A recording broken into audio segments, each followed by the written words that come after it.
Olá a todos que nos acompanham, sejam todos muito bem-vindos a mais uma entrevista.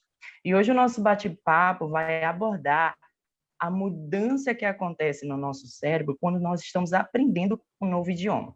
E para falar conosco, tenho o prazer de apresentar a vocês Lara Oliveira Leite, formada pelo ensino médio, atua como mentora na comunidade Globalizando, que democratiza o acesso ao ensino de linguagens por todo o país. Além disso, ela é também a embaixadora de estudantes internacional, a International Student Ambassador. Participou da Harvard Model United Nations, em Boston, e é formada em inglês pela Associação Cultural Brasil-Estados Unidos, na cidade de Juiz de Fora, em Minas Gerais. Lara, muito obrigado pela tua participação. Sabemos que o aprendizado em língua estrangeira ele apenas traz benefícios para nós. E você, como estudante e mentora do inglês, fala um pouco para nós como está sendo, ou como é esse teu processo de aquisição dessa língua estrangeira.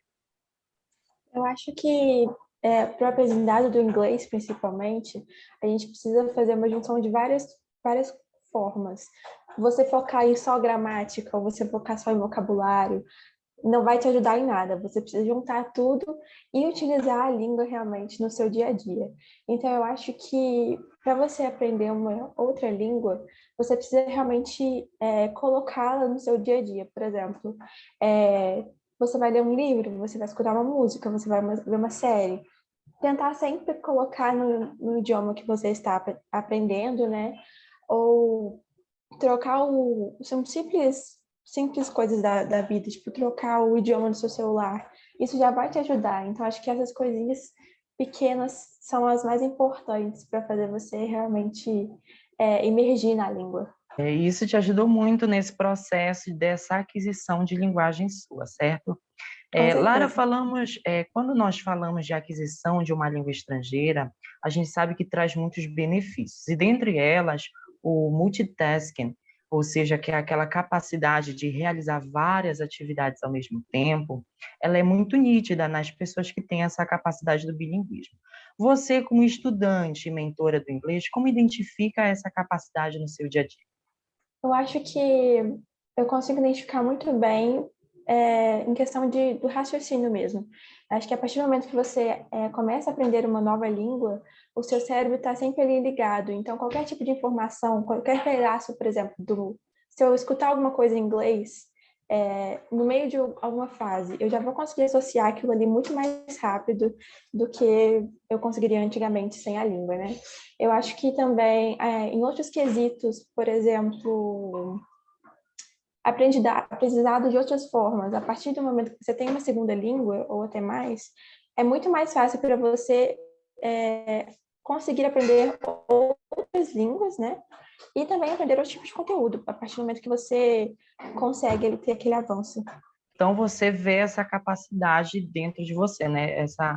Com Porque a certeza. gente sabe que quando a gente tem um foco, quando nós temos esse desenvolver dentro do nosso cotidiano, a gente consegue, de fato, desenvolver. Então, você vê isso nitidamente no seu dia a dia, essa multidiversidade que você consegue realizar no decorrer do seu dia. Uhum. Certo. Lara, quais os aspectos da língua que dificultam ou facilitam o aprendizado? Ou seja, na sua percepção como aluna, como mentora, o que impede o aluno de evoluir e o que ajuda ele a, de fato, progredir dentro desse processo que ele vai estar fazendo, vai estar passando em uma nova aquisição de uma língua estrangeira? Uhum. O que eu vejo muito como professora é que a maioria das pessoas possuem as mesmas dificuldades. Não é muito comum a gente sair do básico. O que acontece? Primeiramente, é a questão da frustração. Uma coisa que eu vejo muito que impede muitas pessoas de crescerem na língua é a questão da frustração. A pessoa tenta e quando ela vê que ela não consegue ali nas primeiras vezes, ela desiste de uma vez. Isso é muito comum até você ver em cursos, por exemplo, quando eu me formei em inglês. Quando eu entrei no inglês, a minha sala devia ter umas 30 pessoas. E na última turma, né, formando, era tipo 7 pessoas. Então, tipo, a frustração, a questão de, além do tempo, claro, também, né, mas as pessoas se frustram muito com a língua e acabam desistindo muito fácil. Eu acho que esse é um ponto que pega muito. E também, em relação à língua em si, eu acho que muitas pessoas têm dificuldade com a questão da vergonha, que atrapalha demais no seu crescimento na língua, né? Por exemplo, a pessoa que ela fica com vergonha de, por exemplo, falar, a pessoa que fica com vergonha de tirar uma dúvida, ela não vai conseguir ter o mesmo desenvolvimento da pessoa que é cara de pau e vai chegar já conversando, falando errado. A pessoa aprendendo a língua, ela precisa ter, não pode ter vergonha, porque senão você não vai sair do lugar.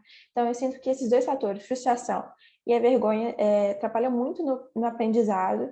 Em questão da língua mesmo, eu diria que a maior dificuldade eu vejo na gramática, no aprendizado da gramática, porque a gente vê como matéria normal no ensino médio, por exemplo, o português, a gente aprende a gramática do português, no inglês é a mesma coisa, então existem certas dificuldades na hora de aprender, apesar de ser bem mais simples do que outras línguas, até mesmo o português, ainda essas dificuldades ainda existem, então eu diria que junta aí esses fatores e acabam atrapalhando o desenvolvimento do estudante. Isso é uma realidade muito nítida que a gente vê. Por um exemplo, a gente vê que durante a capacitação, né, dos alunos que querem o bilinguismo, eles veem essa dificuldade. Outro ponto importante, Lara, de destacar é que alguns estudos comprovam que quanto mais cedo essa pessoa conseguir ter o contato com um idioma diferente da sua língua nativa, isso permite que ela tenha uma maior proficiência dentro da língua. Como é que isso aconteceu na sua vida? Você começou muito cedo? Você começou em que determinada idade? E qual foi essa tua percepção? Não, a partir de agora eu estou com essa idade, eu consigo desenvolver. Mas você já viu, por um exemplo, uma criança ter a mesma capacidade que um aluno seu, ou mesmo que a sua capacidade para desenvolver e conhecer ainda mais um outro idioma? Uhum. Nos meus alunos mesmo, eu vejo quanto mais novo, mais rápido a pessoa consegue pegar. Eu não sei, cientificamente falando, o porquê disso, mas é realmente verdade. Os meus alunos de 11, 12 anos, eles absorvem muito mais e precisam de muito menos tempo de estudo na língua para conseguir ficar fluente ou entender algum dos materiais, qualquer tipo de coisa. É muito claro isso mesmo. Eu comecei inglês com 12 anos, não foi porque eu quis, eu fui obrigada. Minha mãe me colocou no curso de inglês aos 12 e eu queria ter começado mais cedo, porque eu acho que eu não teria demorado tanto tempo para ficar fluente se eu tivesse começado mais cedo. Eu diria que a média ali do certo seria tipo uns 8 anos, é uma ótima idade para se começar. E se puder, se tiver pais bilíngues, né, já ajuda muito. Se você puder introduzir isso desde pequeno, fica muito melhor. Mas 8 anos é uma idade ótima para se começar, que, como dizem, o cérebro está bem fresquinho, né? Então dá para absorver muito mais. E isso é uma realidade muito boa, porque quando os pais eles percebem que a criança ela tem essa capacidade de fato, conseguir desenvolver várias atividades, eles percebem que seu filho ele tem a capacidade. Então, é lógico que quanto antes a criança começar, acredito que isso vai ajudar de fato. Mas você, como essa pessoa que tem a língua, que teve todo esse processo de aquisição dessa linguagem, quando olha para a sua língua nativa, qual é a comparação que você faz? Será que você acha muito difícil? Será que você acha mais fácil? Porque sabemos que para muitos inglês ele pode ser fácil, para outros nem tanto. Mas na sua concepção, como é que você pode destacar isso para nós? Eu acho que eu consigo ver isso claramente tipo, desde a época que eu comecei o inglês. As minhas notas em inglês eram muito maiores que as minhas notas em português. Eu sempre tive muito mais facilidade na língua inglesa do que na língua portuguesa. Eu acho que se fosse ao contrário, se fosse para eu aprender, eu teria demorado muito mais para aprender o português do que eu demorei para o inglês. Primeiro que o inglês é uma língua que está em qualquer lugar, né? É uma língua totalmente globalizada, então você encontra qualquer tipo de material que você quiser na internet, é em inglês, você consegue achar tudo de muito, né? O português, apesar de ser uma língua tão falada, a gente ainda não tem tanta dominância global como o inglês. Então, eu acho que isso é um fator que também influencia muito. já que eu utilizei de muitos materiais da mídia, né, para poder avançar no inglês. Mas eu acho que eu tenho muito mais facilidade do que em inglês do que em português. Isso é muito legal, Lara, porque você já teve esse contato e você já se identifica. Na sua percepção, como é que esse processo ele acontece? Quando a criança ela tem esse interesse ou que ela tem essa capacidade de aprender? Será que o contato, como você falou inicialmente, com músicas, com jogos, com outro tipo de atividade alusiva ao idioma, ajuda nesse processo? Com certeza.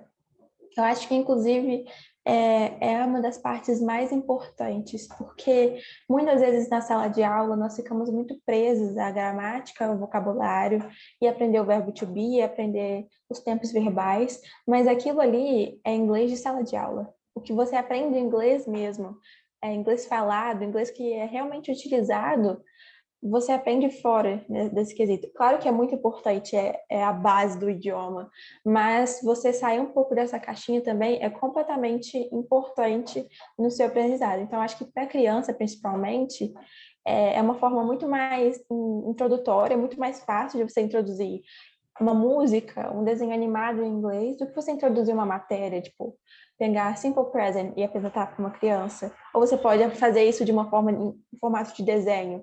A criança vai ser muito mais ela vai gostar muito mais de assistir o desenho e ainda assim ela vai estar aprendendo e ela vai absorver muito mais. Então acho que é uma forma ótima você começar desde pequenininho introduzindo, nem que seja com música, desenho, livro, o que for, a língua. Todo o suporte de material didático para ajudar a criança nesse processo. Bom, já encaminhando já para o nosso final da nossa entrevista, nosso bate-papo aqui bem legal, quero já agradecer pela sua fala, pelo seu compartilhamento, mas eu queria dizer para você, perguntar a você, qual é a mensagem que você deixa para esses alunos que estão buscando por essa proficiência no bilinguismo? Eu diria que, primeiramente, para não desistirem, que às vezes eu sei que é muito, muito difícil, porque aprender uma língua não é fácil, eu entendo, mas para não desistirem, porque as oportunidades que, principalmente a língua inglesa, abrem são, são surreais, são portas que elas não seriam abertas se a língua não estivesse ali. Eu sou um exemplo claro disso. Se eu não tivesse o inglês, eu não teria ido para Harvard. Se eu não tivesse o inglês, eu não teria conseguido ajudar outras pessoas a aprender a língua, que é uma coisa que me deixa muito feliz hoje em dia, que me satisfaz bastante. Se não fosse pelo inglês, eu não teria descoberto que os meus sonhos eram de estudar fora e de realizar outros projetos a mais no nível internacional. Então, eu acho que hoje em dia o inglês já virou quase uma necessidade, né? Então, eu acho que é muito importante e eu diria para não desistirem, porque os resultados, no final, valem muito, muito a pena todo o esforço. Ótimo, excelente. Então, fica aí a dica para quem está nessa luta de aprender o idioma, né, o bilinguismo, ele te promove isso, ele abre portas, assim como a Lara falou, são oportunidades que eu acredito que ao longo da vida nós vamos alcançando, mas acima de tudo que haja foco, que haja determinação e perseverança. Acredito que essa seja a palavra-chave para tudo isso. Bom, Lara, muito obrigada então pela tua fala. Acreditamos que o estudo do bilinguismo, você como uma pessoa que é fluente, você como aluna, como professora do idioma, permite que esse idioma ele esteja na sua vida de maneira muito precisa e que as pessoas também que contemplam o seu trabalho, eles podem ver. Então, aqui fico meu muito obrigada. Você quer agradecer também a alguém nesta hora? Queria agradecer a você o convite, muito feliz de estar aqui participando e deixar aí a mensagem, né, da importância da língua inglesa na nossa vida. Então é isso, gente. Olha, muito obrigado a todos que nos acompanharam. A gente fica por aqui. Esperamos que tenham gostado desse conteúdo aí bem legal para vocês e até a próxima.